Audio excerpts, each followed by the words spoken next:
Well, what a difference a year can make. North Carolina and their fans are celebrating after defeating Gonzaga 71-65 in the NCAA championship game and capturing their 6th national title.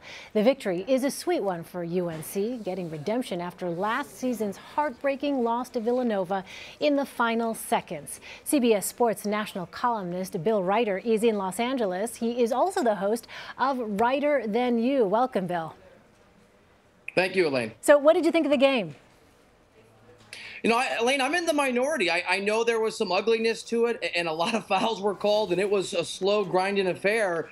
But I loved it. You had two teams playing their hearts out, a really exciting finish, and you had an underdog like Gonzaga trying to establish themselves as a powerhouse, and a team like UNC really going for and getting redemption. And I think putting Roy Williams on a pedestal from a coaching perspective few have ever been on.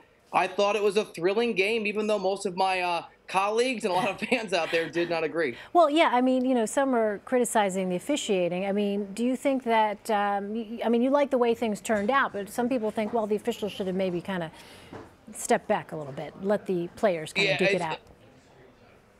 Elaine, it's hard for me to argue on that front. I thought the officiating, if we're being candid, was brutal and it was bad, and certainly they could have done a better job. But in their defense a little bit, Gonzaga had the best defensive efficiency rating in the country. North Carolina was the top 20. That's a dorky and fancy way of saying these are good defensive teams that make it hard on the officials, that are physical, that walk that line between fouling and playing really great defense. So it was expected the game would be a little ugly at times.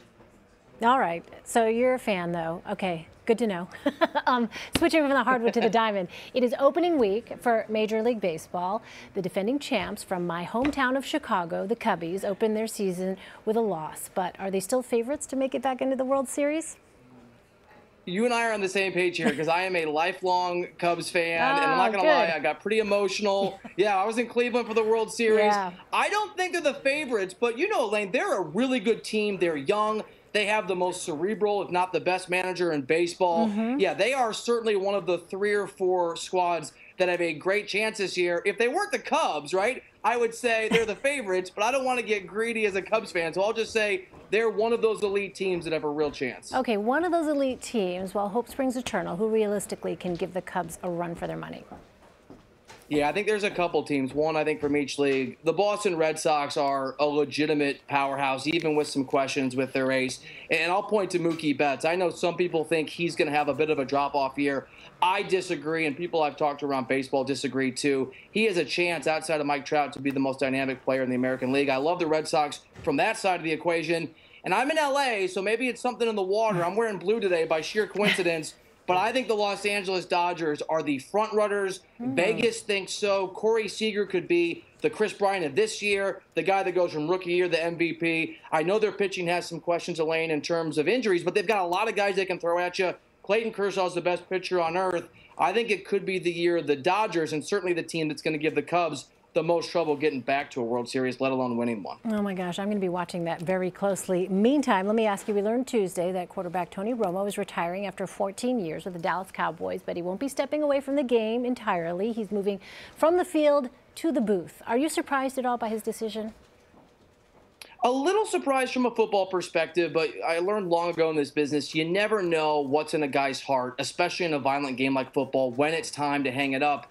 Not surprised at all that he stepped into the booth. I mean, Tony Romo is as likable and charismatic, and I think just as importantly, interesting and nuanced a guy as you can find. He's genuinely likable. He's incredibly authentic. Those things are obviously important in the broadcast booth. I think he's going to be stellar in that role, and it's a guy that played at a Hall of Fame level. We'll see if he had a Hall of Fame career when he's up for that vote. Obviously didn't get a Super Bowl championship. That adds, I think, a little bit of nuance, a little bit of perspective that will serve him very well when he's analyzing other people's play. I'm very excited to see what he can do in that role. Yeah, I'm excited as well. Also, I want to ask you, NBA Hall of Famer Patrick Ewing is returning to coach his Georgetown Hoyas. Do you like this move? Elaine, I want to say that I like it. Patrick's a great guy. I want to say it's a great hire. A lot of my friends went to Georgetown, but I'm not going to lie to your audience or to you. So the answer is no.